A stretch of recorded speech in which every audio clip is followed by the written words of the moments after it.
This is not a balling on a budget fragrance or video, so if that's what you're looking for, the title should have told you right from jump if you've even heard of this brand. I'm here fronting like I'm an expert now on this brand.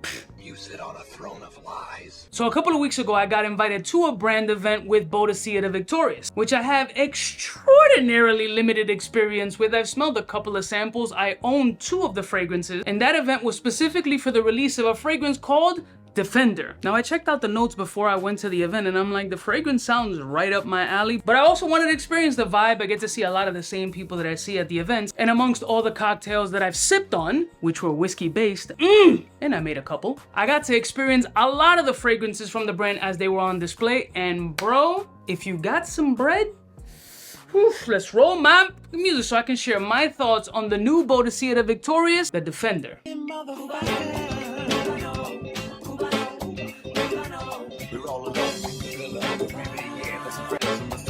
In case you cared, out of all your friends, I want to be Blessed morning, my beautiful peoples. You know who it is. It's your boy, C to the U to the B to the A. The Defender by Boadicea the Victorious. First, let's start with the brand. I didn't know much about the brand's origin or history. I don't look up any of that shit. It's really not something that moves me. Obviously, there's an artistic part to every brand, right? There's a story. Some are true, some are fictional. Great story. Compelling and rich. It's like a movie. There's a plot, there's always a twist, something a little entertaining or whatever. It's for the consumer, right? It's a bunch of stories that 99% of the people really don't give a shit about because they want to know if the fragrance is fire or not. It's all based on exclusivity. After speaking with some of the bigwigs at the house, they understand that. Just like most luxury lines, it's like, yo, this is for somebody, not for everybody. We get it 500%. That's how it is with most major brands. Louis, Prada, Gucci. They're not catering to the dudes that come from where I come from, unless they're pushing weight and making that kind of money, and then they're like, woo, you're a brand ambassador, inadvertently. Come on, I'm broke, baby. I ain't got no money. So the brand is very fancy, bougie, it has its history, it has its story, it's very dope, but they position themselves as like, yo, we're over here at this particular price point. If you rock with it, cool. Don't go in debt to get this either. This ain't for you. That's why I do like me fucks with all different kinds of brands. I like the cheapy clones. I appreciate the designers that put us on the map to enjoy fragrances, and I like indie niche because they're small business hustlers trying to make their footprint in this space. And then you got the bougie brands that are like, my shit don't stink, but it does. As if. So in this brand event, I was a whore there making cocktails, adding a little bit of extra alcohol because it's me. And then I got to talk to the perfumer and smell the Defender by Boadicea the Victorious. This is what the bottle looks like.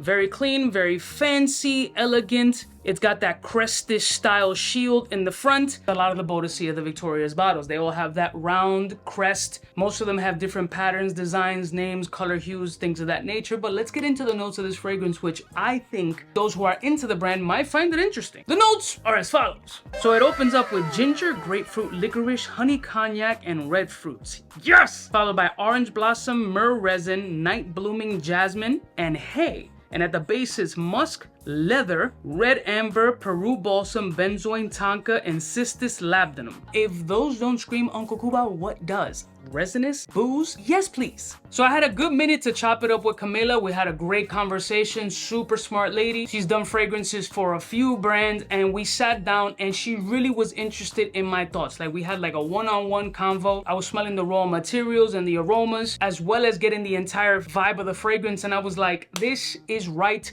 up my alley. So let me spray this bitch on right now to give you what I'm feeling from this fragrance. First of all, it is very powdery forward. Although it doesn't have iris or orris root, first thing that pops in is a powdered honey. Followed by the powdered honey, you immediately start to get that resinous, that dark, that smoky sexiness that I look for, almost Baccarat incense. And those are the type of notes that really attract me. The honey liqueur really screams out, and I told her right to her face. I was like, yo, this shit smells like Jack Daniel's honey. She had no idea what the hell I was talking about, but started giggling. But it has a powdery Jack Daniel's honey smoked Baccarat essence that smells beautiful, clean.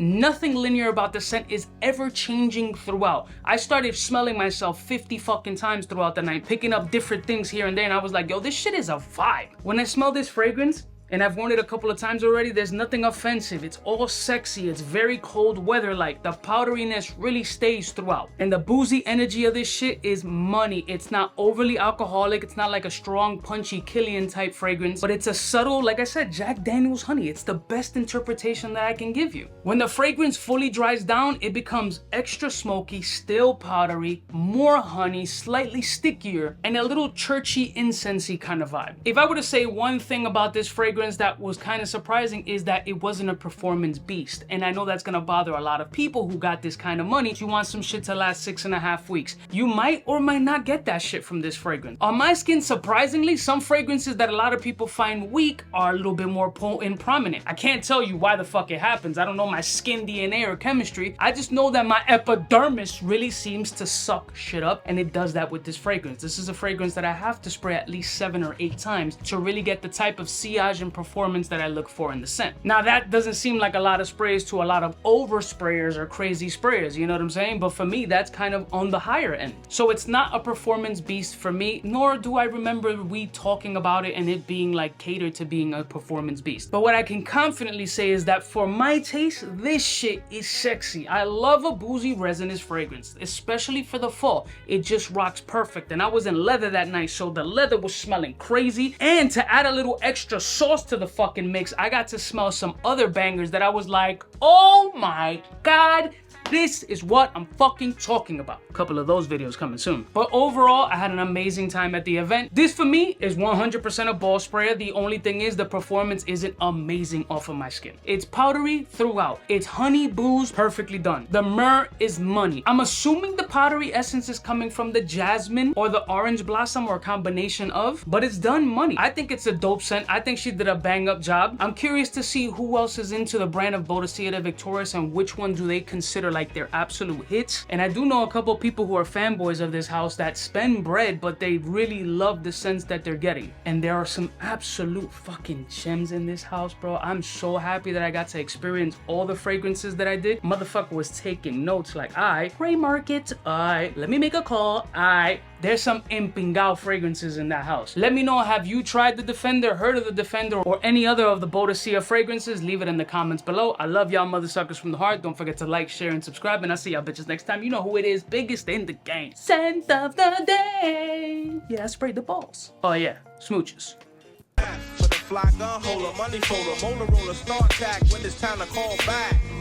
For the rough, rugged, and raw way, this nigga Jay, it's a game, but he don't play. Hey, for all the chicks that got dead in the penthouse suite on top of my mom's crib. It's nonsense you never get in. It's nonsense that you would think that you would.